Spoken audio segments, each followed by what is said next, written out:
Good afternoon. My name is Mat Randolph, and I'm a sergeant with the San Diego Police Department.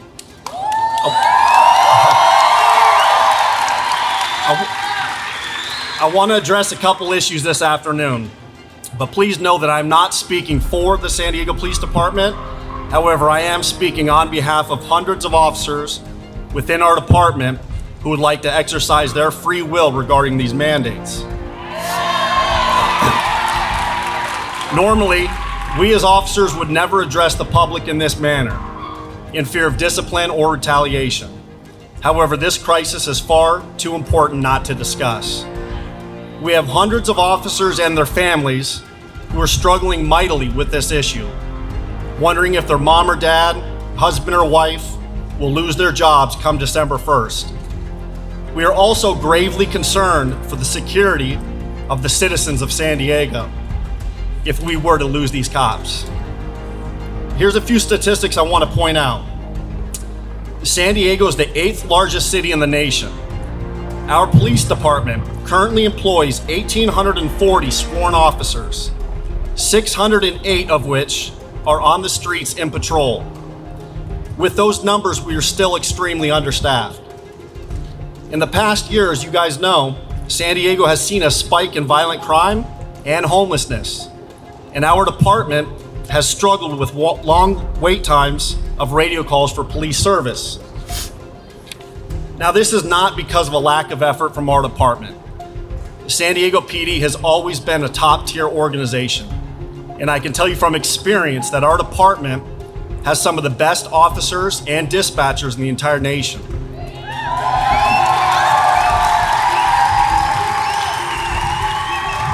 Our real issues have always been understaffing. Now, we currently have hundreds of officers who choose not to be vaccinated.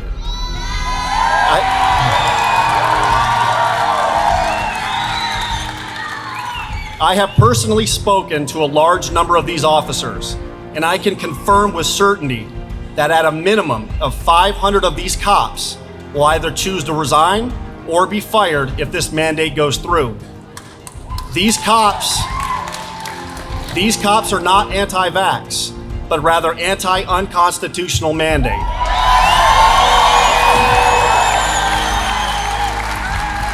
If we lost these cops, that would equate to over a fourth of the department that would be gone by the end of this year. Think about the impact that would have on public safety for this great city. Now, this is not about whether the vaccine is a good thing or not. This is about freedom of choice. And now it's about public safety for this city.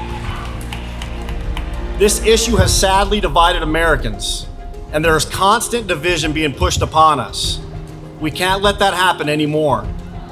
It doesn't matter if you're black, white, red or brown, Democrat or Republican, and now vaccinated or unvaccinated. This is all nonsense and garbage. We need to push aside the division and begin to unite as one. We need to take care of each other, treat each other as equals, and stand together for our God-given freedoms.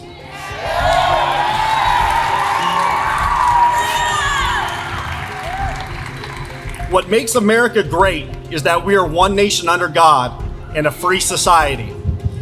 The majority of Americans cherish their God-given freedoms. Unfortunately, only a small number of Americans are actually willing to stand up and fight for these freedoms. With that said, those of you who are here and in this fight by using your voice, don't get discouraged, because God doesn't need a majority. He only needs a few that are willing to give them all.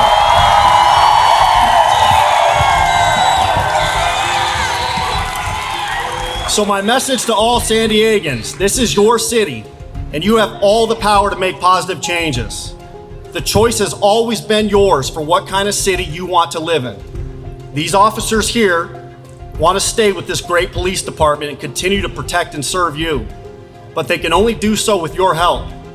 So I ask you please to rise up, continue to use your voice, and stand with these officers in the fight against these unconstitutional mandates.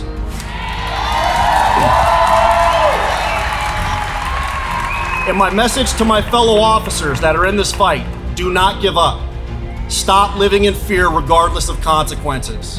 You only get one shot at this life. See this all the way through and put your faith and trust in God. You cannot serve both God and mammon, and your will is being tested right now. Your decision here to either stand strong with courage or bow down to the pressure will define who you are for the rest of your lives. So stay in the truth and righteousness, be courageous, and always remember your oath to protect the Constitution of the United States of America. Thank you. God bless.